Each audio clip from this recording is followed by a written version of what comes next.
Bonjour à tous, c'est Julius Mog et aujourd'hui on se retrouve pour une nouvelle vidéo sur Total War Warhammer 2 pour une vidéo tuto en bataille. Bon, déjà je voudrais m'excuser car j'aurais peut-être un petit peu moins d'entrain dans cette vidéo que dans les autres, car en fait je viens de la tourner juste avant mais il y a eu un bug de son, donc j'ai passé une demi-heure à parler dans le vide, ce qui était assez triste. Mais bon, donc je vous refais quand même un petit tuto, mais du coup qui sera probablement beaucoup plus rapide. S'il y a des choses que vous comprenez pas, dites-moi en commentaire, je serai prêt à y répondre, ou sinon regardez les autres vidéos, normalement je réexplique un peu dessus, et vous devriez comprendre.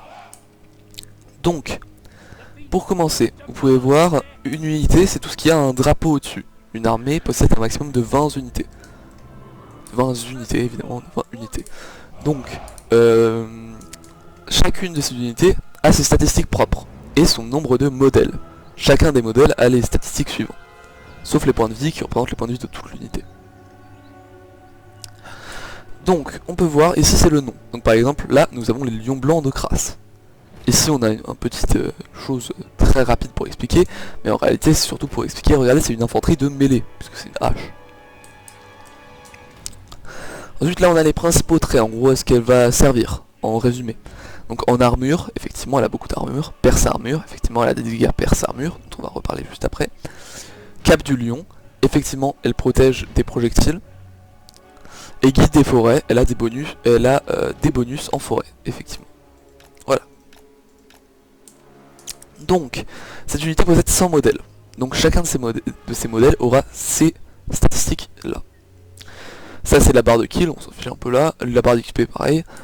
Donc, on peut voir de l'armure. L'armure c'est la résistance aux dégâts des tirs et des attaques en mêlée. Des dégâts non perce armure. Des dégâts de base on appelle ça.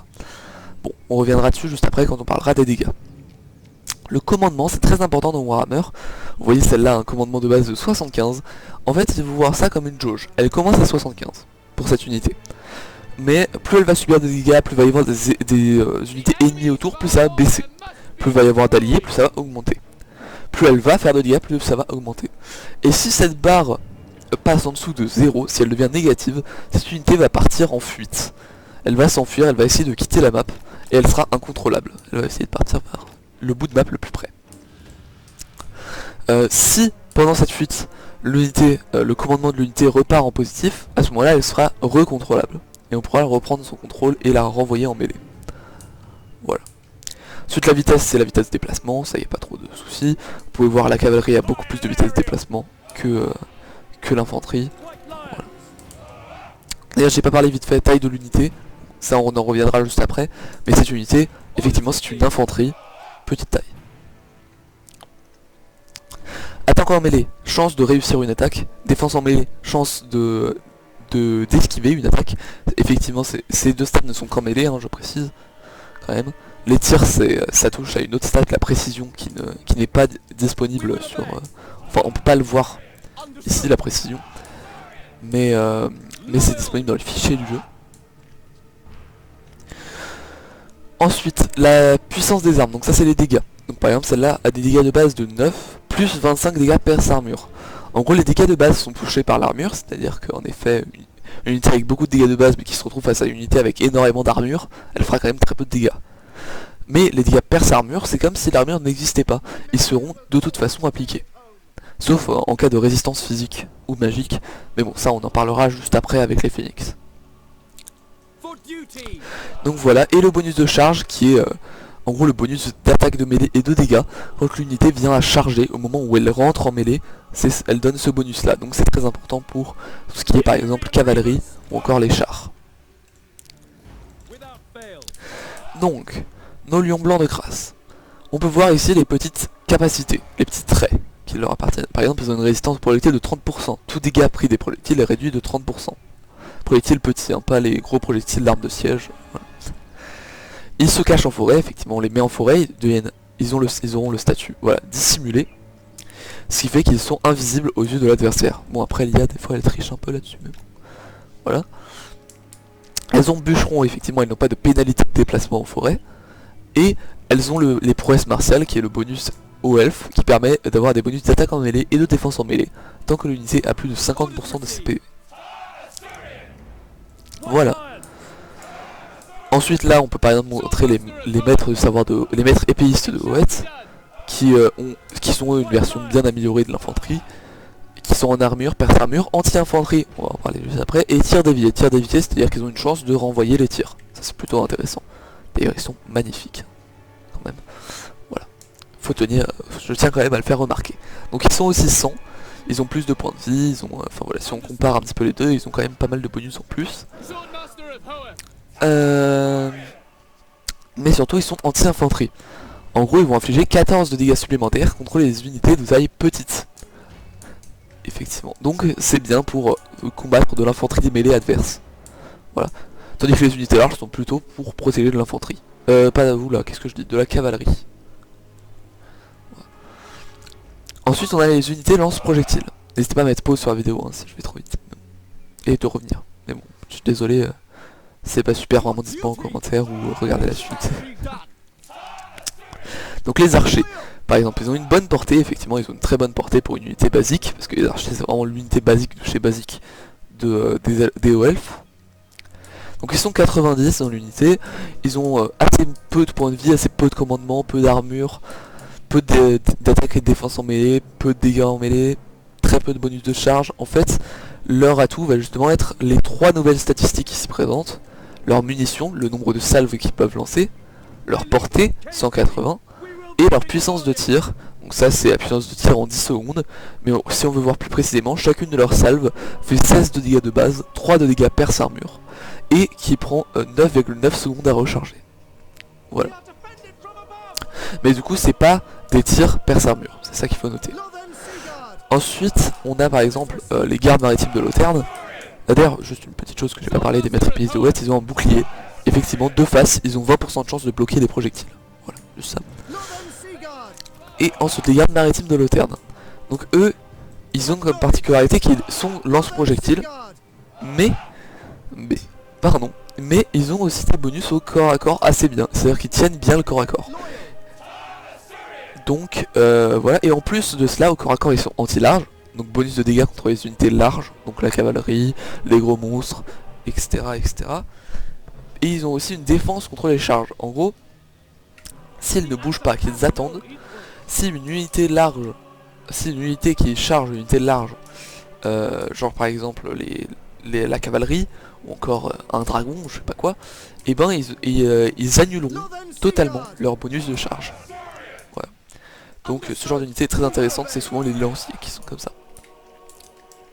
Ensuite on a de la cavalerie, donc la cavalerie très rapide avec un très bon bonus de charge, et cette cavalerie a même une particularité, elle a le déploiement d'avant-garde. En effet, on se déploie dans la zone en jaune, que vous voyez ici. L'ennemi se déploie dans la zone en rouge, qu'on peut voir ici. Et cette zone blanche, à quoi elle sert? À délimiter le déploiement d'avant-garde. En fait, les unités qui ont le déploiement d'avant-garde peuvent se déployer jusqu'ici. Vous voyez? Si je veux directement les mettre dans cette forêt, pour les cacher et les faire attaquer, je peux. Donc c'est une capacité très intéressante. Voilà. Ensuite, on a par exemple les chars. D'ailleurs j'ai oublié de parler juste de ça, qui se cachent en forêt. Toutes les unités n'ont pas à se cacher en forêt, par exemple les dragons ne l'ont pas. Mais, voilà. Donc les chars qui sont anti-infanterie, en armure, et qui ont surtout une très bonne masse. Masse qui est une statistique qu'on voit que dans les fichiers du jeu, qu'on ne voit pas ici. Bon, en gros ce qu'il faut expliquer c'est que juste on les arrête pas. Les chars ils passent à travers et ils repartent. C'est le but. Voilà. Ensuite on a les patrouilleurs archers élyriens, donc cavalerie lance-projectile. Donc ils tirent à 360 degrés, ils peuvent tirer même derrière eux, déjà, première chose. Ils ont le déploiement d'avant-garde, effectivement. Ils ont une bonne portée, etc. Mais ils ont surtout le feu en déplacement. En effet, même en se déplaçant, même en courant très vite, ils vont pouvoir tirer sur l'unité la plus proche d'eux. Donc ça peut être très intéressant pour fâcher les ennemis parce qu'ils pourront jamais les rattraper. Parce qu'ils ont une très bonne vitesse. Voilà, c'est ce que j'aime bien dans cette unité. Ensuite, donc on a parlé des chars, on a parlé de tout ça. Les aigles. Donc ça, grosse unité, effectivement elle n'a qu'un seul modèle dans cette unité. Peu d'armure, énormément de vitesse, mais surtout des stats, beaucoup de dégâts, des choses comme ça. Pareil pour le phénix, pareil pour le dragon. Mais on va surtout parler par exemple du phénix et du dragon, celle-là, parce que ils ont des petits bonus ici assez intéressants. Bon, déjà le Phénix, juste pour parler de lui vraiment, il a beaucoup de dégâts perce armure, ce qui est très intéressant. Il a le pouvoir de renaissance, qui a 50% de chance de réussir. En gros, s'il meurt, il a 50% de chance de revivre. C'est pas mal. C'est pas mal, c'est pas mal, c'est pas mal. Mais voilà. Ensuite, il est sensible à la magie. S'il y a beaucoup de vents de magie dans l'armée, il aura un bonus de résistance aux dégâts. Et il a une capacité appelée la mort venue des cieux, dont on va en reparler juste après. Du coup, il a une résistance au feu. Toutes les attaques enflammées qui le touchent, il subit 70% de moins de dégâts de ses attaques. Voilà. Lui-même a l'attaque enflammée et l'attaque magique. Donc l'attaque enflammée fait plus de dégâts contre les unités vulnérables au feu, qui sont souvent les unités qui se régénèrent. L'attaque magique fait beaucoup plus de dégâts aux unités qui ont une résistance physique. Bon, là il n'y en a pas dans cette armée, mais peut y en avoir par exemple surtout chez les démons du chaos dans le 3, par exemple. Ou encore chez les ogres. Et ils ont une capacité appelée le sillage de feu, donc capacité qui peut être utilisée 10 fois, qui n'a pas de temps de recharge, qui est un bombardement qui s'applique en dessous de lui, où il envoie en gros une seule bombe, et du coup il peut activer ça 10 fois, ce qui est très intéressant en bataille. Ensuite on a le dragon qui a la même chose, et va la renaissance, pas ce genre de choses là, mais qui par exemple a la peau écailleuse, prend moins de il a une très bonne résistance aux projectiles. Et il a un souffle qui fait plus de dégâts mais qui s'utilise moins de fois et qui a un temps de recharge de 60 secondes. Et il a assiégeur, bon ça on verra en campagne, vous comprendrez. Ensuite on a les artilleries, voilà, les unités d'artillerie. Donc ça, les unités d'artillerie en gros l'idée c'est qu'ils ont une énorme portée. Ils touchent l'autre bout du monde et ils font beaucoup de dégâts. Et cette unité d'artillerie a même une particularité, effectivement elle choisit entre deux modes d'attaque. La rafale standard et la rafale multitir. La rafale standard va faire plus de dégâts mono-cible. Du coup elle va avoir un bonus contre les unités larges. Et va tirer qu'un seul projectile. Donc très bon pour faire tomber par exemple un seigneur ennemi. La rafale multitir va elle faire beaucoup moins de dégâts mais va tirer beaucoup plus de tirs en fait, de projectiles. Et aura un bonus contre l'infanterie. Donc très bien pour faire tomber des unités d'infanterie tout simplement. Et pour finir on termine sur nos magnifiques lords, par exemple Tyrion, qui possède du coup un grand nombre de capacités avec un temps de recharge, voilà, 90, 60, 90, voilà, qui est très très bon en mêlée, qui possède les bonus tels que encourager. Effectivement tout lord a une zone autour de lui, bleue vous pouvez le voir, qui donne un bonus de commandement à toutes les unités dans cette zone. Pareil normalement, voilà, pour les héros. Du coup de très bonnes stats, les prouesses, la maîtrise martiale, voilà, et une bonne résistance au feu et résistance aux projectiles. Ensuite les mages. Alors les mages du coup ils ont de très mauvaises stats de mêlée, comme on peut le voir, mais sauf quand ils sont sur char, moi par exemple là je l'ai mis sur char donc il a déjà de beaucoup plus gros bonus, mais surtout ils ont voilà les petites stats ici, voilà, les vents de magie.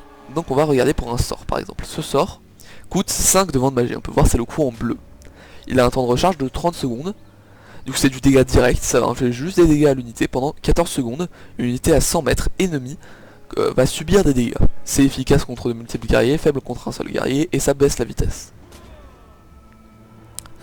Donc voilà, et du coup ça coûte 5 de vents de magie. Les vents de magie, on commence avec une certaine puissance de base, et on a une réserve. Plus cette réserve est grande, plus elle va recharger vite. Sachant que cette réserve du coup étant le maximum qu'on peut avoir.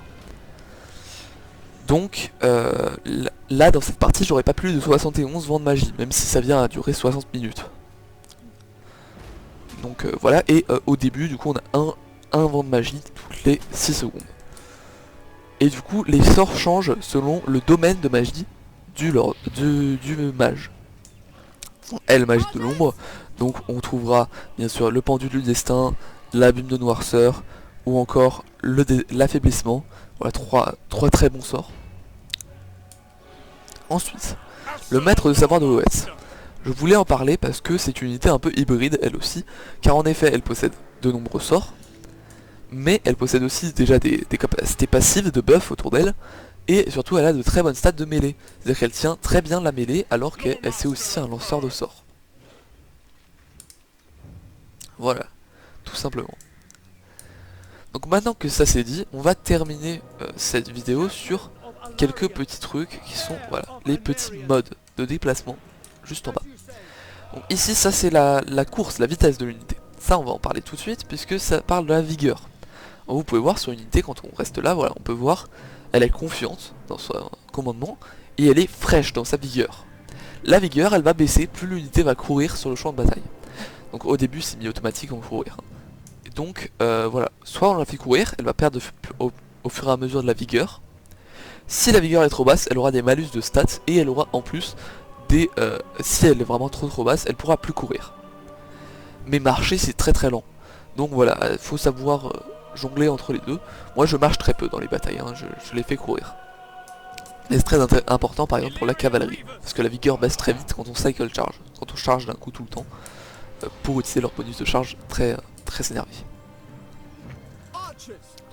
Ensuite ça c'est juste un raccourci pour pouvoir attaquer en mêlée, pour être sûr qu'elle attaque en mêlée et non pas à distance, pour éviter à distance. Voilà. Ça c'est pour les faire s'arrêter, de se déplacer. Ça c'est pour les regrouper, c'est encore une fois une histoire de raccourci. Si je veux dire ça c'est mon lance-projectile, voilà je fais ça. Et après si je rappuie sur 1, et ben je peux les sélectionner les deux en même temps. Voilà, c'est juste un raccourci. Et ensuite là on va parler des formations mises de base dans le jeu. Par exemple moi je veux faire un front lance-projectile, ça va faire ça comme formation. Si je veux faire un front de mêlée, ça va faire ça comme formation, etc. etc. Donc voilà, c'est les petites formations de base du jeu. Après moi je suis plutôt d'avis qu'il faut faire ses propres formations. Mais bon, après chacun fait comme il le sent. Ensuite, on a le mode garde. En gros c'est ce qui va faire que si une unité est au corps à corps, avec une autre unité ennemie, cette unité ennemie vient à se désengager du combat, et ben notre unité, puisqu'elle a le mode garde, n'ira pas chercher l'unité ennemie pour se réengager. Elle restera là où elle est, tout simplement. Ensuite ça c'est que pour les tireurs, on a le feu à volonté qui fait qu'en gros, dès qu'une unité ennemie rentre dans leur zone, dans leur portée, et ben ils vont se mettre à tirer dessus, même si on leur a pas donné l'ordre. Donc voilà, moi je le laisse souvent, mais on peut l'enlever si on veut pas gaspiller de munitions. Et le mode escarmouche qui est encore une fois que pour les tireurs, et qui permet le fait que si une unité ennemie vient trop près au corps à corps et essaye de l'attaquer, de l'engager, et ben l'unité lance-projectile va automatiquement fuir vers la direction opposée. Voilà. Mais du coup ne pourra plus tirer, ne pourra plus rien faire, juste fuir.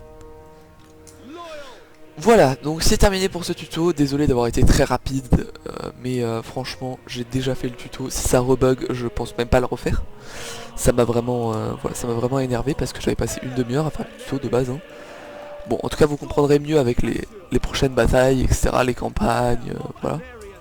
Moi en tout cas j'ai pas appris via un tuto, j'ai vraiment appris en regardant des batailles, des campagnes, des choses comme ça, et vous inquiétez pas, sinon vous me posez des questions.